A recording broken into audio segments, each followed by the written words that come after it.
Hello student, welcome back to my YouTube channel MNS Classes. Today তোমালোকে চেনেলটো প্ৰথমবাৰ চাইছা তেনেহলে সাবস্ক্ৰাইব কৰিবা আৰু কাষত থকা বেল আইকনটো দবাই দিবা যাতে নতুন নতুন ভিডিঅ'ৰ আপডেট বিলাক সকলোতকৈ আগত চাব পাৰা। তো আজি আমি দশম শ্ৰেণীৰ সাধাৰণ বিজ্ঞানৰ প্ৰথমটো অধ্যায়ৰ মই এইখিনি নোটছ দিছিলো তোমালোকক আৰু ৰাসায়নিক সমীকৰণ এটা কেনেদৰে সন্তুলন কৰিব লাগে সেইখিনি শিকোৱা গৈছিল। তো আজি আমি শিকিম ৰাসায়নিক বিক্ৰিয়াৰ প্ৰকাৰ। তো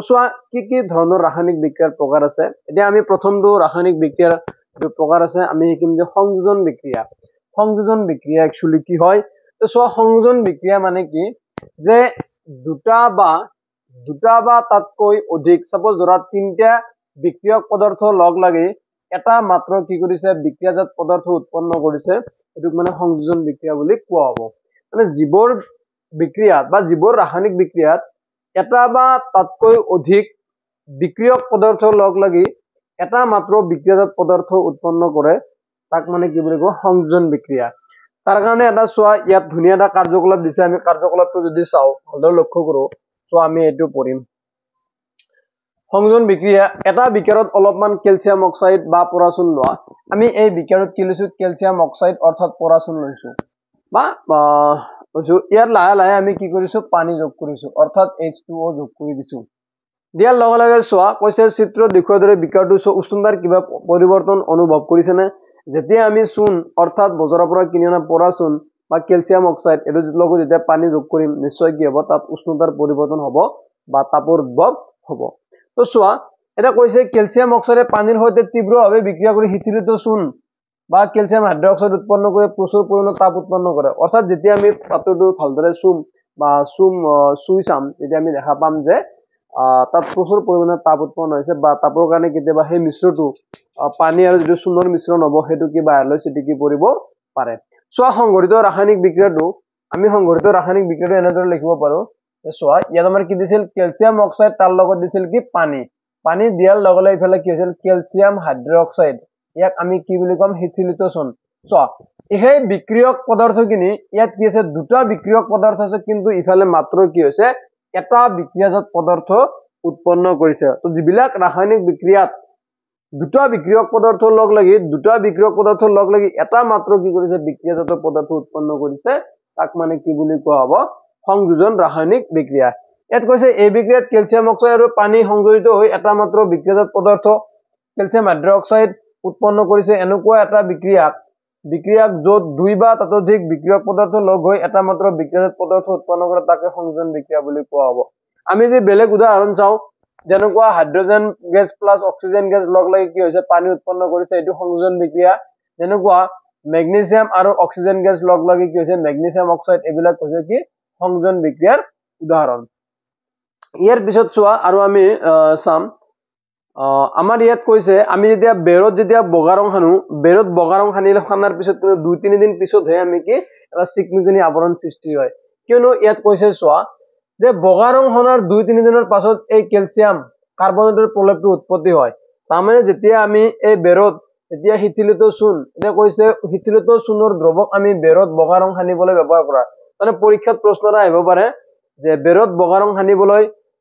কি যৌগ ব্যৱহাৰ কৰা হয় এই ক্যালসিয়াম অক্সাইডৰ দ্ৰৱ অৰ্থাৎ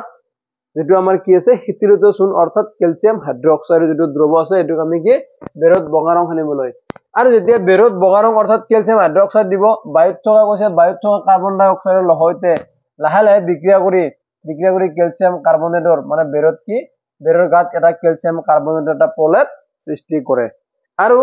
যেতিয়া এই প্ৰলেপটো সৃষ্টি কৰে 2-3 দিন লাগিব আৰু তাৰ পিছতহে মানে কি হ'ব এই বেৰত কি কৰিব চিকমিকনি সৃষ্টি কৰিব। এটা কৈছে সংযোজন বিক্ৰিয়াৰ আৰু কিছুমান উদাহৰণ আলোচনা কৰক। কৈছে কয়লাৰ দহন চোৱা কাৰ্বন প্লাস অক্সিজেন কয়লাত যে কাৰ্বন থাকে তো কাৰ্বন অক্সিজেন কাৰ্বন ডাই অক্সাইড দুটা বিক্ৰিয়ক পদাৰ্থ লগ লাগে কাৰ্বন ডাই অক্সাইড এটো হাইড্ৰজেন গেছ অক্সিজেন গেছ লগ লাগি পানী উৎপন্ন হৈছে মই যেটো কলোৱে। সো ইয়াত আৰু কথা সংযোজন বিক্ৰিয়াৰ লগত আৰু এটা কথা লুকাই আছে কি যে সংযোজন বিক্ৰিয়াবিলাক মানে তাপবৰ্জী বিক্ৰিয়া মানে যিবিলাক ৰাসায়নিক বিক্ৰিয়াত মানে কি হ'ব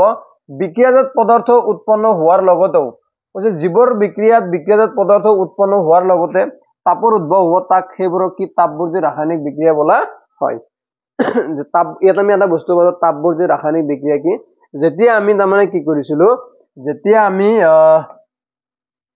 আমি কি কৰিছিলো যে ক্যালসিয়াম যেতিয়া তোমাৰ ক্যালসিয়াম হাইড্ৰক্সাইডৰ লগত অৰ্থাৎ ক্যালসিয়াম কি আছিল আমাৰ ক্যালসিয়াম অক্সাইডৰ লগত যেতিয়া আমি পানী যোগ কৰিছিলো পানী যোগ কৰাৰ লগে লগে ইফালে আমাৰ কি উৎপন্ন হৈছিল চোৱা ইফালে আমাৰ উৎপন্ন হৈছিল ক্যালসিয়াম হাইড্ৰক্সাইড তাৰ লগত কি আছিল প্ৰচুৰ পৰিমাণৰ কি আছিল তাপ উৎপন্ন হৈছিল তো চোৱা এটা সংযোজন বিক্ৰিয়া জীৱৰ সংযোজন বিক্ৰিয়াত তাৰমানে কি হয়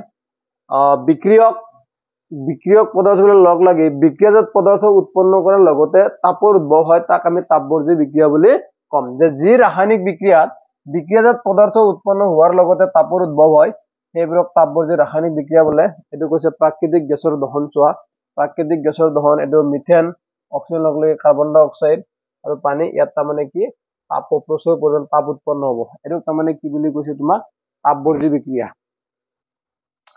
ইয়াত এটা কৈছে তোমালোকে জানানে শ্বসনৰ এটা তাপবৰ্জী বিক্ৰিয়া শ্বসনত কি হয় তাৰমানে যে শ্বসন প্ৰক্ৰিয়াত আমাৰ খাদ্যত থকা তাৰমানে কি হয় গ্লুকোজবোৰ মানে কাৰ্বোহাইড্ৰেট লৈ ভাঙি যায় যে শ্বসনত আমাৰ খাদ্যত থকা কাৰ্বোহাইড্ৰেটবোৰ গ্লুকোজলৈ ভাঙি যায়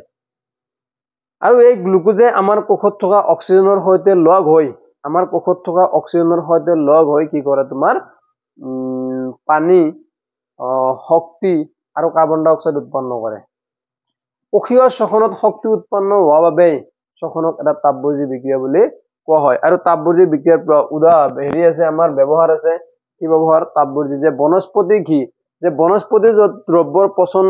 সাৰলৈ পৰিৱৰ্তন এটা তাপবৰ্জী প্ৰক্ৰিয়া তোমালোকক দি দিব পাৰে যে বনস্পতিজাত দ্ৰব্যৰ কি এটা বিক্ৰিয়া দিব দিছে যে এটো মানে কি বিক্ৰিয়া হ'ব পাৰে আমাৰ এটা তাপবৰ্জী বিক্ৰিয়া হ'ব পাৰে এতিয়া আমি নেক্সট যেটো ৰাসায়নিক বিক্ৰিয়া আছে বিযোজন বিক্ৰিয়া চোৱা বিযোজন বিক্ৰিয়াটো আমি ভালদৰে এবাৰ চাম যে বিযোজন বিক্ৰিয়া কি চোৱা মই ডেফিনেশনটো আগত কি বিযোজন নামটোতে তাৰমানে ইয়াৰ বস্তুখিনি আমি গম পাও যে বিযোজন মানে একচুয়ালি ভাঙি যোৱা বিযোজন বিক্ৰিয়া তাৰমানে ধৰা এইটো এটা আমাৰ কি আছে এটা বিক্ৰিয়ক পদাৰ্থ ইয়াক তুমি তাপ দিছা বা কিবা অনুঘটক দিছা তাপ দিছা নাইবা তুমি কি দিছা ইয়াত সূৰ্যৰ পোহৰ দিছা নাইবা বিদ্যুৎ দিছা এটা অনুঘটক দিছা যে এটা বিক্ৰিয়ক পদাৰ্থক তাৰমানে কি কৰিছে যে এটা বিক্ৰিয়ক পদাৰ্থ তাৰমানে যদি ভাঙি গৈ একাধিক যদি বিক্ৰিয়াজাত পদাৰ্থ উৎপন্ন হয় সংযোজনৰ বিপৰীত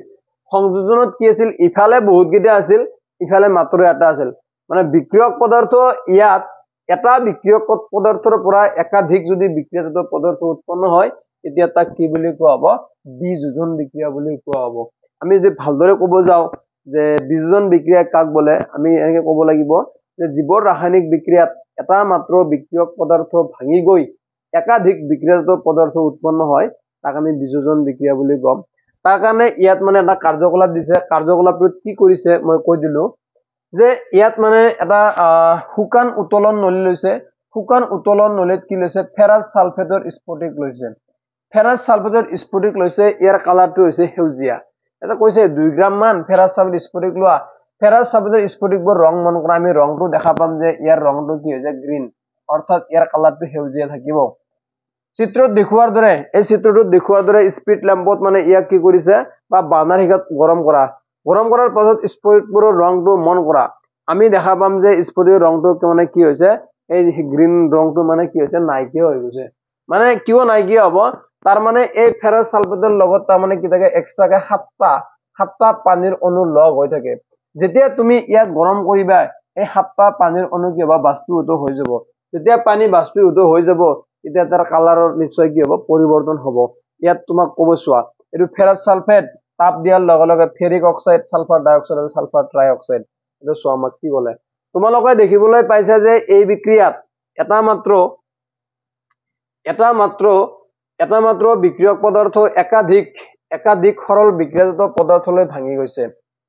এটা বিক্ৰিয়ক পদাৰ্থ আছিল আমি এটা দুটা তিনটা বিক্ৰিয়ক পদাৰ্থ পাইছো তো এইটো এটা বিযোজন বিক্ৰিয়া তাপ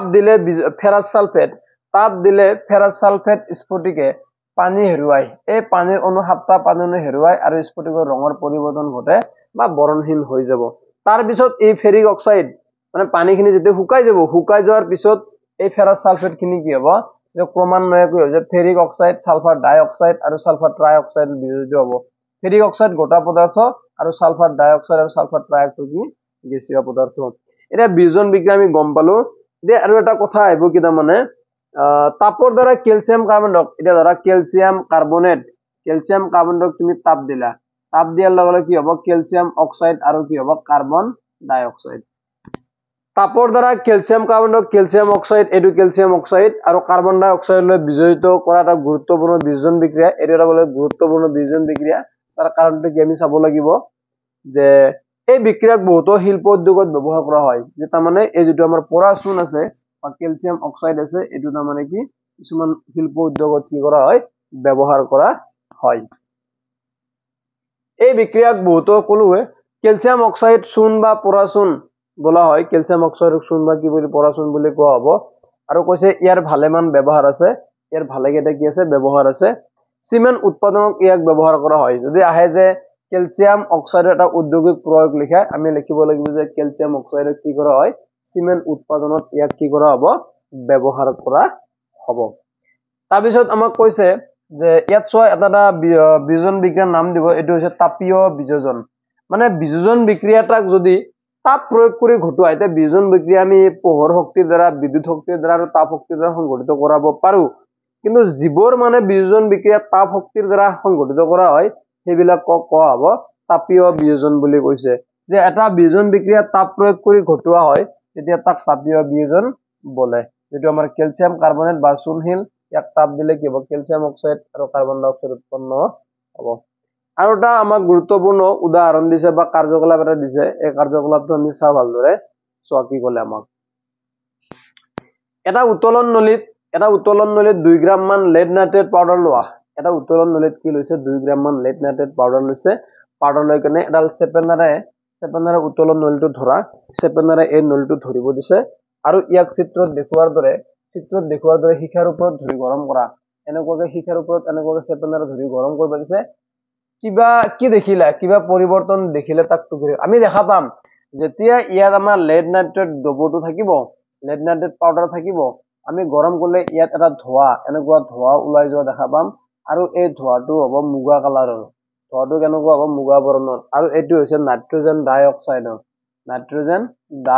অক্সাইডৰ ধোঁৱা যে নলীটোৰ পৰা মুগা বৰণীয়া ধোঁৱা নিৰ্গত হোৱা দেখিবা এই ধোঁৱাবোৰ নাইট্ৰজেন ডাই অক্সাইডৰ নলীটোৰ পৰা আমি কি দেখা পাম যে মুগা বৰণৰ ধোঁৱা নিৰ্গত হৈছে আৰু এটো নাইট্ৰজেন ডাই অক্সাইডৰ এটা সংঘটিত মানে বিক্ৰিয়াটো যদি আমি চাও যে বিক্ৰিয়াটো এটো হ'ব এটো আমাৰ লেড নাইট্ৰেট তাপ লেড অক্সাইড নাইট্ৰজেন ডাই অক্সাইড আৰু কি অক্সিজেন এটা চোৱা এটো এটা বিয়োজন বিক্ৰিয়া তাপীয় বিয়োজন বুলি আমি ক'ব পাৰো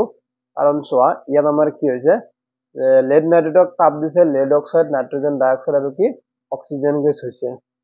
তো চোৱা আমি কি শিকিলো সংযোজন বিক্ৰিয়া আৰু বিয়োজন বিক্ৰিয়া শিকিলো তো অহা ক্লাছত আমি কি শিকিম অপহৰণ বিক্ৰিয়া আৰু কি শিকিম দ্বি অপহৰণ বিক্ৰিয়াৰ বিষয়ে শিকিম